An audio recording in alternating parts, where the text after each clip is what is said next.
আসসালামু আলাইকুম। School of science BD YouTube channel থেকে সকল ইঞ্জিনিয়ারিং স্টুডেন্টদের জন্য রইল শুভকামনা। ইঞ্জিনিয়ারিং মেকানিক্সের ধারাবাহিক আলোচনায় আজকের বিষয় shear force and bending movement. So আজকে আমি আলোচনা করব শিয়ার ফোর্স কি, বেন্ডিং মুভমেন্ট কি, এবং কোনো স্ট্রাকচারের উপর লোড দিয়ে তার শিয়ার ফোর্স এবং বেন্ডিং মুভমেন্টের ডায়াগ্রাম অঙ্কন করব। তো ডায়াগ্রাম অঙ্কন করার আগে আমাকে আগে জানতে হবে বিমের প্রকারভেদ, লোডের প্রকারভেদ এবং সাপোর্ট কন্ডিশনগুলো। সো প্রিয় শিক্ষার্থী, চলুন মূল আলোচনায় যাওয়া যাক।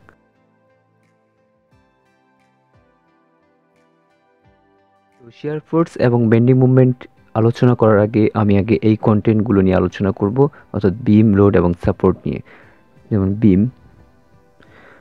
সো এখন আলোচনা করব বিমের প্রকারভেদ, অর্থাৎ বিম মানে হচ্ছে একটি স্ট্রাকচারের ধরনগুলো কেমন হতে পারে সেটা। যেমন এটা একটা সিম্পলি সাপোর্টেড বিম, অর্থাৎ সাধারণভাবে স্থাপিত। এটা হচ্ছে সাধারণভাবে স্থাপিত বিম। এটা হচ্ছে ক্যান্টিলিভার বিম। তারপর এটা হচ্ছে ফিক্সড উভয় প্রান্ত ফিক্সড বিম।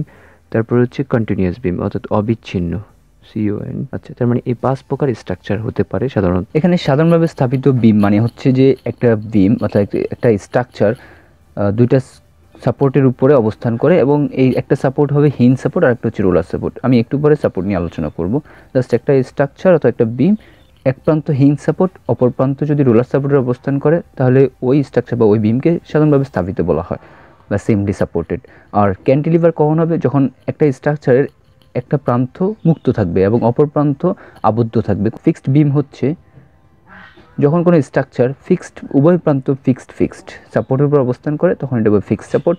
আর কন্টিনিউয়াস বিম হচ্ছে যখন কোনো স্ট্রাকচারের একটা প্রান্ত ক্যান্টিলিভার থাকবে। তারপর হচ্ছে সাপোর্ট।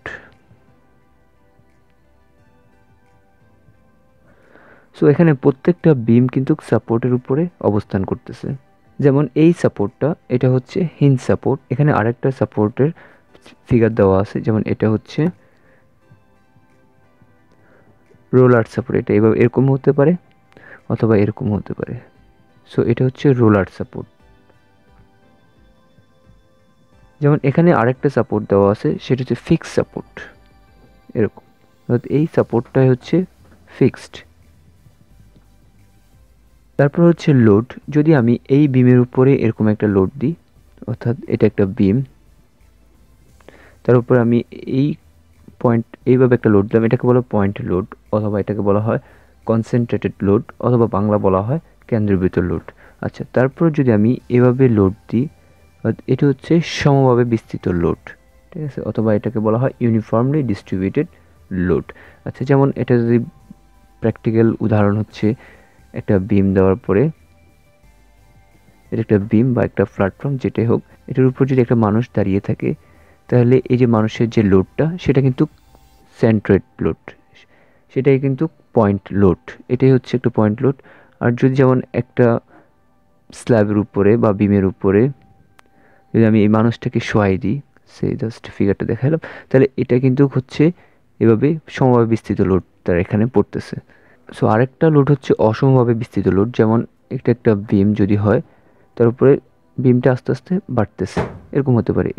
যেখানে যদি 0 ছিল, এখানে ম্যাক্সিমাম, ঠিক আছে। সো এরকম লোড বাড়তে থাকলে তখন এরকম লোডটাকে বলা হয় নন ইউনিফর্মলি ডিস্ট্রিবিউটেড লোড বা অসমভাবে বিস্তৃত লোড।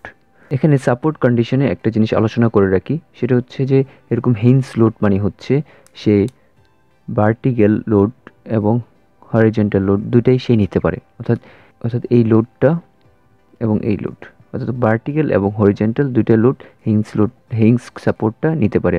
আর রোলার সাপোর্ট হচ্ছে, যেমন এখানে রোলার, অর্থাৎ এটাকে যদি এদিকে ধাক্কা দেওয়া হয়, সে কিন্তু নিতে পারবে না, ইজিলি মুভ করবে। তার মানে তাকে যদি এখান থেকে চাপ দেওয়া হয়, তার মানে সে এই লোডটা নিতে পারবে, অর্থাৎ সে ভার্টিক্যাল লোডটা নিতে পারবে। কিন্তু এক্ষেত্রে হচ্ছে হরিজন্টাল বামে অথবা ডানে এই লোডটা নিতে পারবে না। তার মানে এই লোডটা হচ্ছে একমাত্র ভার্টিক্যালি লোড, অর্থাৎ ভার্টিক্যাল লোডটাই নিতে পারবে। আর এখানে ভার্টিক্যাল বামে ডানে দুইটাই লোডই নিতে পারবে, হিঞ্জ সাপোর্ট আর রোলার সাপোর্ট শুধু ভার্টিক্যাল লোডটা নিতে পারবে। আর ফিক্সড সাপোর্ট হচ্ছে সব ধরনের সেই লোডই নিতে পারবে এবং মুভমেন্টও সে এখানে ক্যারি করতে পারবে। যেমন এখানে সে এই লোডটা নিতে পারবে, এটাও নিতে পারবে, এবং সে এখানে একটা মুভমেন্ট ক্যারি করতে পারবে। আচ্ছা, তার মানে আমরা জেনে গেলাম বিমের প্রকারভেদ, লোডের প্রকারভেদ এবং সাপোর্ট কন্ডিশনগুলো। এখন আমরা জানবো শিয়ার ফোর্স এবং বেন্ডিং মুভমেন্ট কী। শিয়ার ফোর্স হচ্ছে যেমন একটা বিমের যে কোনো একটা সেকশনে বামে অথবা ডানে যে কোনো ভার্টিক্যাল ফোর্সগুলোর ক্রিয়াশীল ভার্টিক্যাল ফোর্সগুলোর বীজগাণিতিক যোগফল, অর্থাৎ এটা যদি 5 হয় এটা যদি 10 হয় তাহলে উপরে নিচে বীজগাণিতিক যোগফল, সেটাই হচ্ছে ওই সেকশনে বা ওই পয়েন্টে শিয়ার ফোর্স। বেন্ডিং মোমেন্ট হচ্ছে কোনো একটা বিমের যে কোনো সেকশনে বামে অথবা ডানে ক্রিয়াশীল সকল ভার্টিক্যাল ফোর্সগুলোর, অর্থাৎ এই ভার্টিক্যাল ফোর্স এটাও হতে পারে, এরকম সমাবিস্তৃত হতে পারে। শুধু মোমেন্টে কি, মোমেন্ট হচ্ছে বল ইনটু লম্ব দূরত্ব, যেমন অর্থাৎ কোনো একটা সেকশনের বামে অথবা ডানে ভার্টিক্যাল ফোর্সগুলো মুভমেন্টের বীজগাণিতিক যোগফল হচ্ছে বেন্ডিং মুভমেন্ট। সো এখানে শিয়ার ফোর্স যদি আমি প্র্যাকটিক্যাল উদাহরণ দিয়ে থাকি, আমি যদি এই কলমটাকে ছুরি দিয়ে কেটে ফেলি, তার মানে এই ছুরির আঘাতে যে ফোর্সটা সরাসরি এখানে আসতেছে সেটাই হচ্ছে শিয়ার ফোর্স। আর আমি যদি এই কলমটাকে বিভিন্ন ফোর্সের মাধ্যমে এভাবে ব্যান্ড করে ফেলি, সেটাই হচ্ছে bending movement. So shear force এবং বেন্ডিং মুভমেন্ট এই দুইটার ম্যাথ করলে আপনারা আরেকটু ক্লিয়ার বুঝতে পারবেন। সো চলুন আমরা কিছু ম্যাথ প্র্যাকটিস করি। সো এখানে একটা প্র্যাকটিস প্রবলেম, যেমন একটা ক্যান্টিলিভার বিম, তার উপরে 5 নিউটনের একটা লোড কাজ করতেছে, তার এই বিমের দূরত্ব হচ্ছে 2 মিটার। তাহলে এটার আমরা শিয়ার ফোর্স ডায়াগ্রাম এবং বেন্ডিং মুভমেন্ট ডায়াগ্রাম আঁকবো। তো শিয়ার ফোর্স ডায়াগ্রামকে শর্টকাট বলে এসএফডি, আর বেন্ডিং মুভমেন্ট ডায়াগ্রামকে বলে বিএমডি, অর্থাৎ শিয়ার ফোর্স ডায়াগ্রাম আর যে বেন্ডিং মুভমেন্ট ডায়াগ্রাম। এই দুইটার ডায়াগ্রাম আমি এই প্রবলেমের জন্য ড্র করব। এখন আমাকে এই ফোর্সের জন্য এই বিমের সাপোর্টে কেমন রিয়াকশন আসতেছে সেই রিয়াকশনটা বের করতে হবে। অর্থাৎ এখানে যদি 5 ফোর্স হয় তার মানে এখান থেকে 5 রিয়াকশন হবে, অর্থাৎ 5 নিউটন বলে তাকে ধাক্কা দিবে। তো এটাই হচ্ছে এই বিমের রিয়াকশন বা স্ট্রাকচারের রিয়াকশন। আপনারা যদি রিয়াকশন সম্বন্ধে আরও ভালোভাবে জানতে চান তাহলে আমার আরেকটা টিউটোরিয়াল দেওয়া আছে রিয়াকশন বের করার, কীভাবে রিয়াকশন বের করতে হবে, সেখানে বিস্তারিত আলোচনা দেওয়া আছে। আপনি চাইলে ওই ভিডিওটা দেখে আসতে পারেন। আমি আপনাদের সুবিধার্থে এই ভিডিওর ডিসক্রিপশন বক্সে টিউটোরিয়ালের লিঙ্ক দিয়ে দেব। আমি এখন এসএফডি আঁকবো। এখানে একটা রেফারেন্স লাইন 0 0। আচ্ছা, এখানে আর তার আগে একটা কথা বলে রাখি, যদি আপনার লোড উপর দিকে হয় তাহলে সেটা হবে পজিটিভ, আর যদি নিচের দিকে যেতে হয় সেটা হবে নেগেটিভ। আচ্ছা, তার মানে 5 নিউটন লোড উপর দিকে যাচ্ছে, 0 থেকে উপর যাচ্ছে 5, তার মানে আর এখানে কোনো লোড নাই। সো লোড না থাকা মানে আমি সোজা চলে যেতে পারি, সোজা, এবং এখানে আসলাম পরে তারপরে আমাকে 5 আবার নিচের দিকে ধাক্কা দিচ্ছে, অর্থাৎ 5 মানে আবার 0-তে চলে যাবো। তার মানে এটা হচ্ছে প্লাসের আর এটা হচ্ছে 5 নিউটন লোড উঠছে, আমি আবার এখানে পর্যন্ত 5-এ ছিলাম। সো এটা ছিল এসএফডি এই প্র্যাকটিস প্রবলেমের জন্য। আর যদি বিএমডি ড্র করি, বিএমডি ড্র ক্যান্টিলিভারের ক্ষেত্রে ডান দিক থেকে করতে হয়। এটা ছিল 0 0, সরি, এটা যদি 2 মিটার দৈর্ঘ্য দেওয়া থাকে তাহলে বেন্ডিং মুভমেন্ট হবে এই এসএফডির ক্ষেত্রফল, অর্থাৎ তার মানে কি, এটা হচ্ছে 5 আর এটা হচ্ছে 2, 5 2 10, অর্থাৎ 0 থেকে 10-এর দিকে চলে আসবে 10 নিউটন মিটার। সো মুভমেন্টের একক হয় নিউটন মিটার, ফোর্স বল ইন্টু লম্ব দূরত্ব। সো বল এবং দূরত্বের একক হবে মুভমেন্টের একক। এখানে আরেকটা কথা জেনে রাখা ভালো, যদি এসএফডির ক্ষেত্রে স্ট্রেট লাইন হয়, বিএমডির ক্ষেত্রে ওই স্ট্রেট লাইনটা হয়ে যাবে অ্যাঙ্গুলার লাইন, এটা অ্যাঙ্গেলে হয়ে যাবে তখন। যেমন এখানে স্ট্রেট ছিল, স্ট্রেট যাচ্ছি, আর এখানে কিন্তু স্ট্রেট থাকার কারণে বিএমডিতে হয়ে গেছে অ্যাঙ্গেল। যদি এখানে আবার অ্যাঙ্গেল থাকে, এই যদি ফিগারটা যদি এরকম দেওয়া থাকে কোনো কারণে, তাহলে এখানে বিএমডিতে সেটা হয়ে যাবে কার্ভেচার হয়ে যাবে, এরকম হতে পারে। সো এই দুটো অপশন আপনাকে মনে রাখতে। সো আমি এখন আরেকটা ম্যাথ প্র্যাকটিস করব। যেমন এটা একটা সিম্পলি সাপোর্টেড বিম, তার উপরে 200 কেজি এবং 400 কেজি লোড পড়তেছে 1.5 মিটার পর। আচ্ছা, তো এখানে দুটো সাপোর্ট, একটা সাপোর্ট, তার রিয়াকশন আমি বের করবো, অর্থাৎ এই লোডগুলোর জন্য তার নিচের থেকে তাকে একটা রিয়াকশন দিতে হবে এবং এটার জন্য তাকে একটা রিয়াকশন দিতে হবে। তাহলে এটা হচ্ছে রিয়াকশন আর এ, অর্থাৎ এ পয়েন্টের রিয়াকশন, আর এটা হচ্ছে বি পয়েন্টের রিয়াকশন। তাহলে আর এ এবং আর বি আগে বের করে নিতে হবে, অর্থাৎ আমি এটাকে স্ট্যাটিক্যাল ডিটারমিনেন্ট ধরে নিলাম। তাহলে সেক্ষেত্রে হচ্ছে এই বিমটা ইকুইলিব্রিয়াম আছে, সাম্য অবস্থা আছে, সেজন্য আমি এই পয়েন্টে মুভমেন্ট 0 ধরে নিলাম। তার মানে হচ্ছে 200 ইন্টু 1.5, তাহলে এটা ক্লকওয়াইজ করতেছে, তার মানে প্লাস। আর এটা তারপর হচ্ছে প্লাস, যেহেতু এটাও ক্লকওয়াইজ করতেছে এই পয়েন্টকে কেন্দ্র করে, তার মানে এটা হচ্ছে 400 ইন্টু 1.5 মানে 3।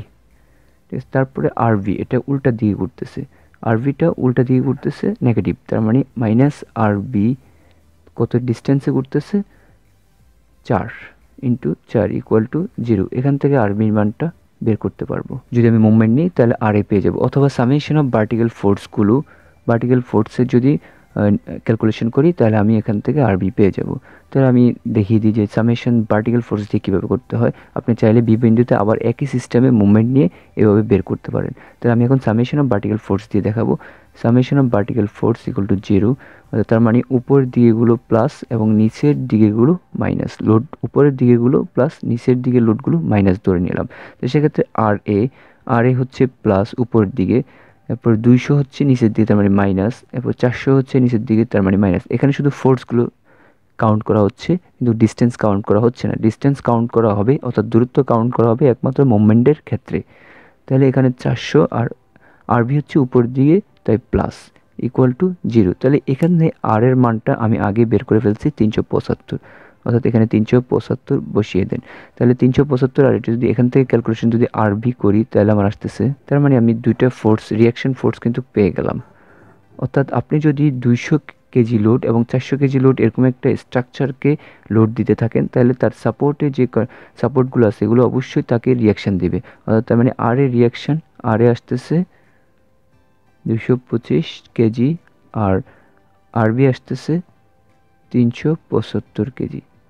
এখানে একটা জিনিস আপনাকে মনে রাখতে হবে, যতটুকু আপনি লোড দিচ্ছেন, অর্থাৎ তার মানে তাদের যে রিয়াকশানটা, তাদের যোগফল অবশ্যই তাদের টোটাল লোডের যোগফলের সমান হবে।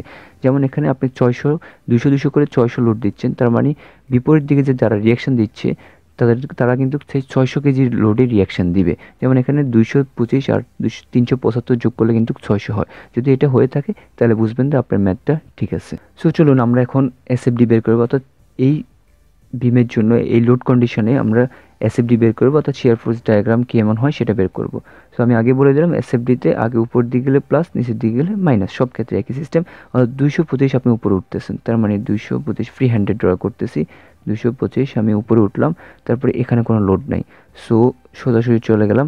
তারপরে আবার 225 যেহেতু আমি লোড উঠতেছি, তাহলে 225 ক্যালকুলেটারে 225 লিখে ফেলেন, প্লাসের 225, তারপর হচ্ছে যেহেতু নিচের দিকে নামতেছি মাইনাসের 200, অর্থাৎ তার মানে আরও 25 থাকে, এই পর্যন্ত আসলাম প্লাসের 25, তার মানে এই রেফারেন্সের এদিকে সবগুলো প্লাস আর এখানেগুলো মাইনাস, তার মানে প্লাসের দিকে অর্থাৎ এখানে 25, তাহলে এই পর্যন্ত আসলাম। তারপরে এখানে আর কোনো লোড নাই, সো লোড না থাকলে সেই লাইনটা কিন্তু স্ট্রেট লাইন হয়ে যাবে, সোজা চলে যাবে।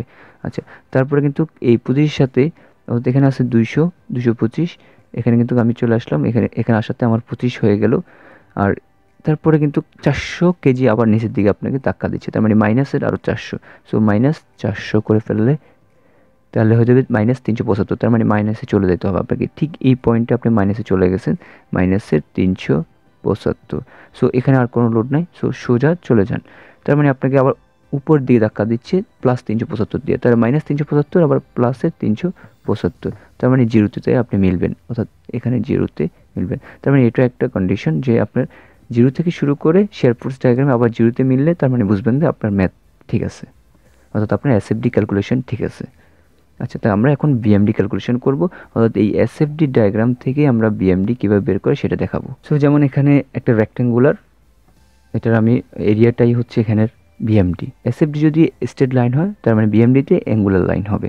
তাহলে এখানে এরিয়া বিএমডির এরিয়া, এসএফডির এরিয়া হচ্ছে বিএমডির এরিয়া, তার মানে এখানে 250, অর্থাৎ এটা হচ্ছে দৈর্ঘ্য আর এটা হচ্ছে প্রস্থ, তাহলে 1.5, 225 1.5 গুণ দিলে কত হয়, আমি শুধু এই অংশের জন্য বের করতেছি, 337 প্রথমে 0 থেকে শুরু করলাম, 337.5 কেজি, একক হবে কেজি মিটার, এগুলোর একক হবে কেজিতে, অর্থাৎ এসএফডি কেজিতে ছিল। আচ্ছা, এই পর্যন্ত আমি চলে গেলাম। তারপরে আমাকে আরও যেতে হবে, অর্থাৎ এই অংশ এখন এটাও প্লাসে আছে, প্লাসের দিকে গেলে প্লাস, এদিকে প্লাস এদিকে মাইনাস, সো প্লাসের দিকে যাব।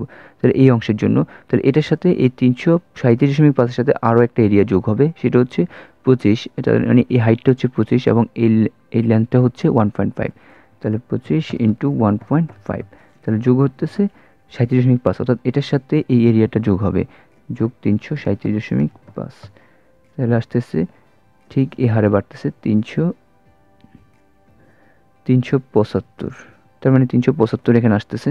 আচ্ছা, তাহলে তারপরে হচ্ছে এই লাল অংশটা বিয়োগ, যেহেতু এটা মাইনাসের, এটা এখন বিয়োগ করে দিতে হবে, অর্থাৎ এই অংশটা মাইনাসের, তার মানে এরিয়াটাও মাইনাসের হবে। এই পর্যন্ত আমি প্লাসের ছিলাম, এই পর্যন্ত আমি আসছি 375, তার মানে এই অংশটা হচ্ছে 375 ইন্টু 1, তাহলে এটা হচ্ছে 375 আর এটা হচ্ছে 1, তাহলে দৈর্ঘ্য ইন্টু প্রস্থ গুণ দিতে হবে। তাহলে 375 ইন্টু 1 হলে 375, তাহলে প্লাসে 375, তারপরে বিয়োগ দিতে হবে আরও মাইনাসে 375, তার মানে প্লাসে 375 থেকে মাইনাসে 375 চলে গেলে জিরোতে, অর্থাৎ জিরোতে চলে আসবো, জিরোতে। সো এটাই হচ্ছে প্লাসের, এটা প্লাসের ছিল, এটা প্লাসের ছিল, এটা মাইনাসের। সো এটা হচ্ছে বিএমডি। এই লোড কন্ডিশনের জন্য এই বিমের উপরে এসএফডি এরকম, অর্থাৎ শিয়ার ফোর্সটা এভাবেই পড়তেছে, অর্থাৎ এই অংশে সবচেয়ে বেশি এই অংশে সবচেয়ে বেশি শিয়ার ফোর্স পড়তেছে, এই অংশে, তারপরে এই অংশে একটু কম তুলনামূলক। সো এবং এই শিয়ার ফোর্সের জন্য কেমন বেন্ডিং মোমেন্ট হচ্ছে, বেন্ডিং মোমেন্ট ফোর্সটা কেমন হচ্ছে সেটা এই ডায়াগ্রাম দেখে বোঝা যাচ্ছে, অর্থাৎ এখানে সবচেয়ে বেশি বেন্ডিং মোমেন্ট হচ্ছে। সো প্রিয় শিক্ষার্থী, এই ছিল আজকে আমাদের বেন্ডিং মোমেন্ট এবং শিয়ার ফোর্স নিয়ে আলোচনা। এটা ছিল পার্ট 1। পার্ট 2তে আমরা আরও বিস্তারিত আলোচনা করেছি, আরও কিছু ম্যাথ নিয়ে প্র্যাকটিস করব। সো পার্ট 2তে আপনাদের সাথে দেখা হবে। সে পর্যন্ত ভালো থাকবেন, সুস্থ থাকবেন। আল্লাহ হাফেজ।